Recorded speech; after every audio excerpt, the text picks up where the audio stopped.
За эхлэе. За сайн байцгаана уу? За намайг Оюмэ гэдэг. Тэгээд би болохоор Хятад дэлхийн 1-р ангиас сурсан байгаа.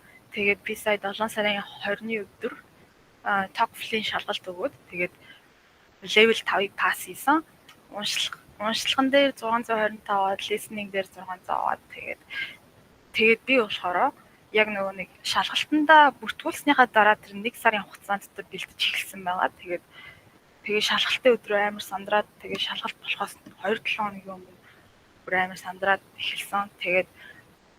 Тэгээд миний шалгалтын өдрийн ингээд мэдрэмж гэх юм бол яг ингээд цаасан хайрцаг дотор ингээд суудсан байсан болохоор ингээд амар гоё шалгалтандаа төвлөрөөд амар гоё байсан. Гэхдээ нөгөө миний хажуудлын хүүхэд ирээгүй. Гэхдээ хажуудлын хүүхэд ирсэн. Гэхдээ тэр хүүхэд ингээд хөөгдсөн болохоор нөгөө би яг сонсголоо хийжсэн тэр үед.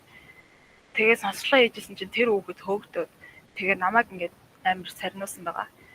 Гэхдээ яг гоё гайгүйсэн. Тэгээд би уншлагынхаа шалгалтыг хийж явах үед 60 минут тэгээ амар урт санагдсан. Тэгээд одоо шалгалт өгч байгаа хүүхдүүдтэй хандаж хэлэхэд шалгалтанд орохоос өмнө хэдэн асуултыг нь мэдэрээ. Тэгээд цагаа бас сайн барьж сурах хэрэгтэй. Яг гэвэл би болохоор шалгалтанд орохоос өмнө хэдэн асуулт байдгийг мэдээгүй. Гэхдээ нөгөө урт байсан нөгөө тайлбарлагч игч ингээд за нэг 24 асуултаас доош асуултанд хариулсан хүүхд шалгалтандаа тэнцэхгүй шүү гэж хэлсэн болохоор за нэг 24-өөс дээш асуулттай юм байна да гэж баримжаалаад тэгээ шалгалтандаа өгсөн байт.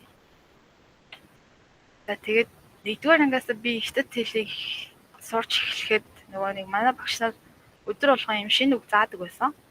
Тэгээд за сурсан үгээ цээжлээд тэгээд тэр үгээ 2-3 мөр хуулч чинь дэвтэр дээр тэгчээд тэр сурсан шинэ үгээрээ өгүүлбэр зохион. Тэгээд энэ HSK-ийн ингээд таслан юм дэвтрүүд байдаг Монголд. Тэгээ энэ дэвтрнүүд дээр 7-р ангиас эхлээд ажиллаж эхэлсэн байгаа. Тэр энэ болохоор миний Хятад хэлийг сурахад амар их нөлөө үзүүлсэн гэж бодож байна. Тэгээ Монголд байгаа хүмүүс энэ дэвтрийг аваад ажиллаарай. Айгуу сайн шүү. Тэгээд сарын өмнөөс би шалгалтандаа бэлтгэхдээ нөгөө эдний вебсайт дотор нэг mock test гэдэг юу байдаг гэхгүй юу? Тэгээ энэ mock test дээр нь би ингээ ажиллаад тэгээд цагаа нөгөө сонсгол уншлага дээр ингээ цагаа яаж хэрхэн зөв барих талаар ингээ жоохон баримтаатай болсон mock test-эн дээр ажилласнаас болоод тэгээд өдөр нь болохоор би энэ Хятад хэлний зэнхэр номон дээр ажиллаад энэ нь болохоор яг нөгөө шалгалтын дээр ашигладаг үгнүүд нь энэ номон дээр байдаг болохоор энэ амар тустай байсан.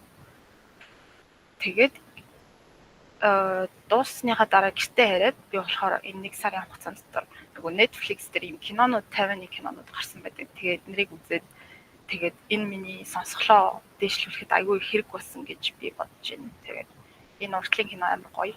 Үзээрэй.